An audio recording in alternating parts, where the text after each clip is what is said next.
Tak ada yang tak mengenal kiprah Menteri Keuangan kita, Sri Mulyani Indrawati. Kiprahnya sebagai ekonom telah dimulai sejak menjadi dosen. Kemudian, aktif di IMF hingga menjadi Menteri Keuangan dalam kabinet dua orang presiden RI yang berbeda, SBY dan Jokowi. Meski sama-sama mengampu ekonomi, ada beberapa perbedaan besar era SBY dan Jokowi dalam kebijakan dan capaian ekonominya. Apa saja hal itu? Mari kita simak.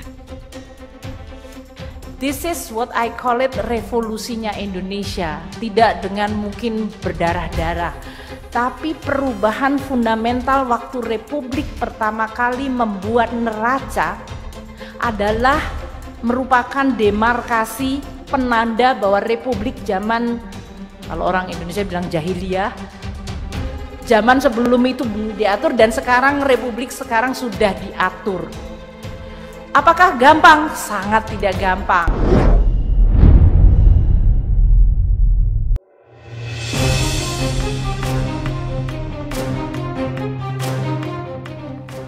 Saat SBY mulai menjabat Presiden RI, berkat Sri Mulyani, Indonesia mendapat dana 4,6 miliar dolar dari investasi langsung luar negeri. Tahun berikutnya meningkat menjadi 8,9 miliar dolar. Hanya 1 tahun setelah menjabat, ia disebut sebagai Finance Minister of the Year atau Menteri Keuangan Terbaik oleh majalah Euromoney. Karir sebagai Menq kemudian berakhir seiring dengan jabatan baru Sri Mulyani sebagai Direktur Pelaksana World Bank. Sri Mulyani dipulangkan Presiden Joko Widodo untuk kembali menjadi Menteri Keuangan pada 2016.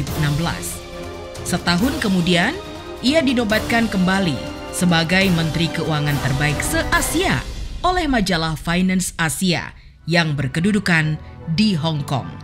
Ia juga dianggap mampu memperbaiki sistem perpajakan Indonesia lewat program Tax Amnesty. Saat itu, realisasi pembayaran tebusan pajak jauh melebihi proyeksi Bank Indonesia. Ketika ditanyakan tentang perbedaan era SBY dan Jokowi, Sri Mulyani menjawab tegas, "Saya benar-benar rasakan perbedaan dan tantangannya justru berasal dari teknologi." Di era saat ini, komunikasi dan ekspresi publik menjadi sangat cepat dan frontal. Komunikasi dan ekspresi publik yang dimaksud oleh Sri Mulyani adalah keluhan masyarakat atas kebijakan pemerintah. Sehingga dalam kondisi demokrasi yang terbuka seperti saat ini, membuat kebijakan perlu merespon dengan cepat keluhan masyarakat. Era Jokowi terbiasa merespon cepat problem-problem yang terjadi. Pemanfaatan teknologi informasi pula yang membedakan perpajakan era Presiden Jokowi dan SBY. Di era Jokowi, Sri Mulyani mengatakan bahwa negara bisa memantau pajak dimanapun di dunia, termasuk di luar negeri. Dirjen Pajak punya informasi yang luar biasa dari 132 negara. Dimanapun taxpayer Indonesia berada, info dan datanya siap.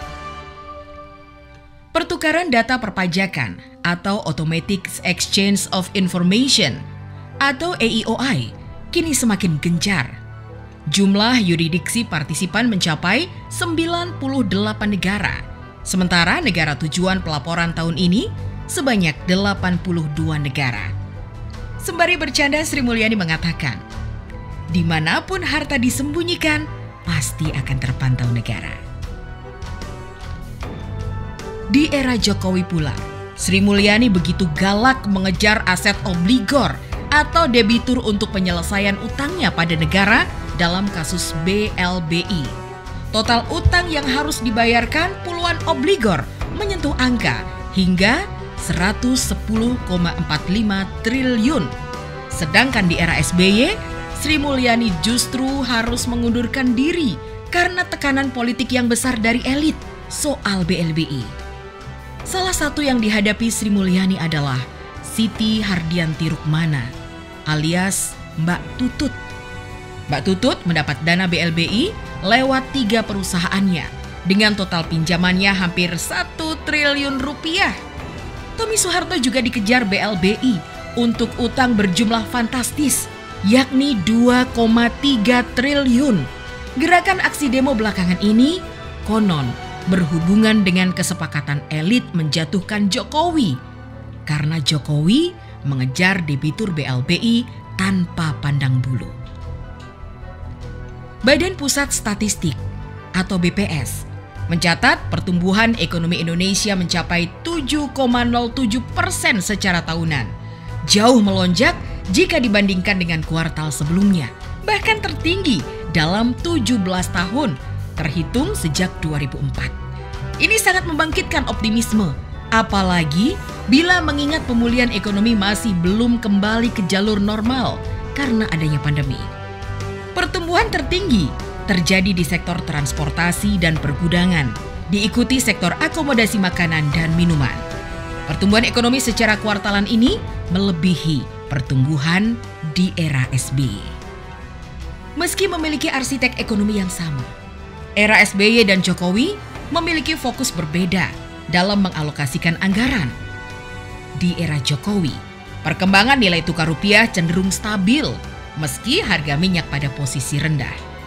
Maka, di awal masa jabatannya, Jokowi langsung berani memangkas subsidi bahan bakar minyak, merealokasikan anggaran subsidi untuk membiayai pembangunan infrastruktur yang menjadi prioritas utama selain bidang pendidikan dan kesehatan.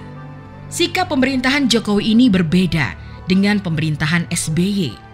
SBY sebenarnya lebih beruntung saat awal menjadi presiden, karena saat itu harga minyak mentah dunia masih tinggi. Namun SBY salah langkah memanfaatkan momentum harga minyak tinggi justru dengan mengalokasikannya dengan subsidi BBM. Anggaran subsidi energi mencapai lebih dari 20% dari total belanja negara. Akibatnya, plafon untuk anggaran infrastruktur tidak mengalami kenaikan secara signifikan dibandingkan era Orde Baru. Tak heran, nyaris tak terlihat pembangunan di era SBY. Sebagai arsitek ekonomi, Sri Mulyani juga mengalokasikan anggaran di era Jokowi untuk fungsi pelayanan masyarakat, ekonomi, dan perlindungan sosial. Fungsi ekonomi mencapai 21,5% dari total belanja pemerintah untuk mendukung upaya percepatan pertumbuhan ekonomi yang berkualitas dengan memperkuat daya dorong ekonomi. Sementara itu, fungsi perlindungan sosial mencapai 8,7%, mencakup antara lain program bantuan langsung ke masyarakat, perbaikan mutu layanan kesehatan, jaminan kesehatan nasional, Kartu Indonesia Pintar, hingga Kartu Indonesia Sehat. Kesemuanya menjadi terobosan baru di era Jokowi. Di era SBY, fungsi ekonomi dalam postur belanja pemerintah hanya 9,3%. Sedangkan fungsi perlindungan sosial tidak sampai 1% dari total belanja. Bisa dibayangkan apa yang terjadi di masa itu. Saat mendapat penghargaan sebagai menteri terbaik di dunia, nama Sri Mulyani langsung menjadi sorotan media asing, memuji sederet prestasi Sri Mulyani. Straits Times pada 13 Februari 2018 menyebut Sri Mulyani sukses melaksanakan program tax amnesty untuk menggenjot pendapatan pajak serta memperkenalkan reformasi kebijakan pembangunan berkelanjutan. Gulf Time menyebutkan Sri Mulyani diakui karena usaha memerangi korupsi dan meningkatkan transparansi dari pemerintahan dengan bantuan. Berdasarkan mandat Indrawati, Indonesia mencapai hasil nyata dalam mengurangi kemiskinan, memperbaiki taraf hidup, mengurangi utang publik, dan meningkatkan transparansi pada transaksi publik. Akhirnya, bukan tidak salah bila kemudian beredar pameo, siapapun presidennya, Menkyu-nya Sri Mulyani. Atau mungkin di 2024, Sri Mulyani selayaknya naik pangkat, mengemban tugas yang lebih luas. Jadi wakil presiden? Atau bahkan jadi presiden sekalian. Di negeri ini kita lahir, di negeri ini kita berbakti, kita memberikan yang terbaik, dan itu adalah suatu panggilan yang muncul karena kecintaan saya kepada Republik Indonesia.